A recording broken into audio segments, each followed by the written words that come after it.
Salut les amis, j'espère que vous allez bien. Dans cette vidéo, je souhaite vous parler de Yann Diomandé qui, c'est officiel depuis quelques jours, a rejoint le Real de Madrid. Je souhaite vous parler de l'impact et des effets que ça va avoir sur le Real d'un point de vue de leur jeu, d'un point de vue de la manière dont effectivement ça va se mettre en place, mais aussi revenir sur quelques potentiels risques à sa venue à Madrid et puis des problèmes sous-jacents qui pourrait y avoir dans l'équipe maintenant managée par Mourinho. Alors certes, quand on voit Yann Diomandé qui rejoint le Real, tout d'abord c'est le transfert de l'été, le transfert le plus important. 125 millions en termes de somme brute, plus 15 millions de bonus. Donc 140 millions d'euros au total. Il s'agit du plus gros transfert du Real de Madrid pour un jeune ailier ivoirien de 19 ans seulement qui a vraiment une seule saison de qualité à Leipzig en Bundesliga, en championnat d'Allemagne. Alors, on va commencer par la partie positive. Tout d'abord, je trouve que quand vous analysez sur ce qu'il a fait d'un point de vue highlights, Yann Diomandé, ce qui sort tout de suite, ce qui est immédiatement apparent, c'est les qualités d'explosivité. C'est-à-dire que véritablement, à l'arrêt, puis ensuite en accélérant, en se projetant sur quelques mètres, il a vraiment une forte vélocité, une forte rapidité. Beaucoup d'agilité aussi. Et ça, franchement, c'est très difficile pour les adversaires de faire quelque chose. Très fréquemment, vous allez voir qu'ils se font dépasser. Ça, c'est une première chose. Ensuite, il est très bon d'un point de vue de la conduite de balle. Il conduit très bien son ballon et il perd assez peu de ballons par rapport à ça. Il est également très bon d'un point de vue technique individuel parce que vous pouvez voir qu'il fait souvent des feintes de corps et puis aussi des doubles contacts fréquemment. Et ça, c'est complètement désarçonnant pour les adversaires. Vous pouvez le voir sur cette dernière saison à Leipzig où il a marqué donc 12 buts et il a été une révélation de la Bundesliga sur cette saison 2025-2026. Il crée beaucoup de dégâts avec ses feintes de corps et avec ses doubles contacts. Ensuite, il a déjà des bons talents de finisseur.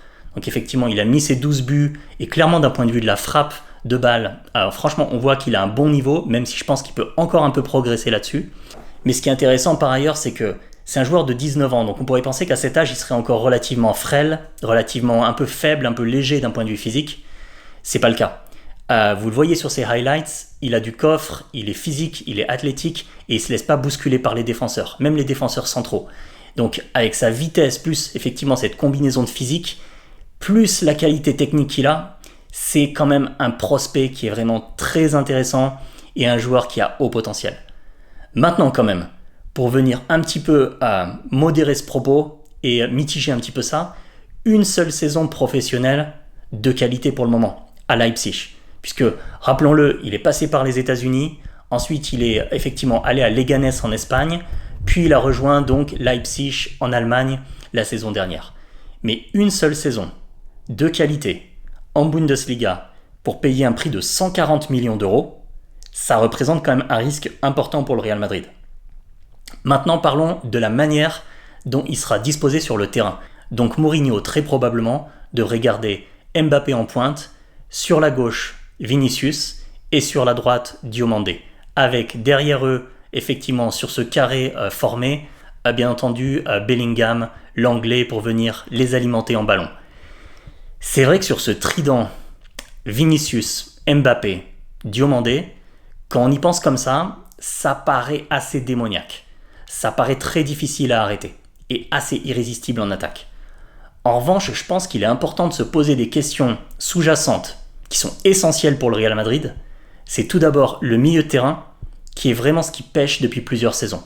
Depuis la perte de Toni Kroos, c'est simple, de Kroos et puis aussi de Modric, il y a moins d'équilibre en milieu de terrain. Camavinga est en grande perte de confiance, grande perte d'influence.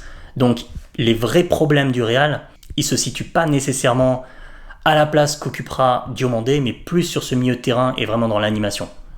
Et le deuxième problème, c'est que le Real a aussi encaissé beaucoup de buts d'un point de vue défensif, notamment sur la deuxième partie de saison, où effectivement ils perdent le titre, et donc effectivement le Barça est titré. Et là donc ils ont recruté Konaté et effectivement Cucurella sur la partie gauche. Marc Cucurella, c'est clairement ce qui se fait de mieux au niveau mondial, il devrait beaucoup leur apporter, avec probablement donc Dumfries ou Trent Alexander-Arnold sur la partie droite. Donc ça c'est quand même assez solide, mais en revanche Konaté à côté de Antonio Rüdiger, probablement l'allemand, qu'est-ce que ça va donner ?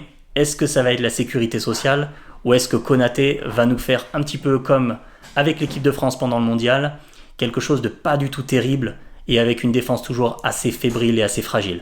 Pour moi, ça c'est vraiment les questions d'un point de vue de Madrid qui s'annoncent et qui sont importantes à répondre au-delà de vraiment le cas Diomandé. Qu'est-ce que vous en pensez pour votre part? N'hésitez pas à me le dire en commentaire, c'est avec grand plaisir comme toujours que je lis vos commentaires et que je vous réponds quand je le peux. Si vous avez apprécié la vidéo, n'hésitez pas à mettre un pouce vers le haut et à vous abonner à la chaîne si ce n'est pas encore fait pour plus de contenu sur le football et sur le sport en général. Et pour ma part, je vous retrouve bientôt sur une prochaine vidéo. À très vite.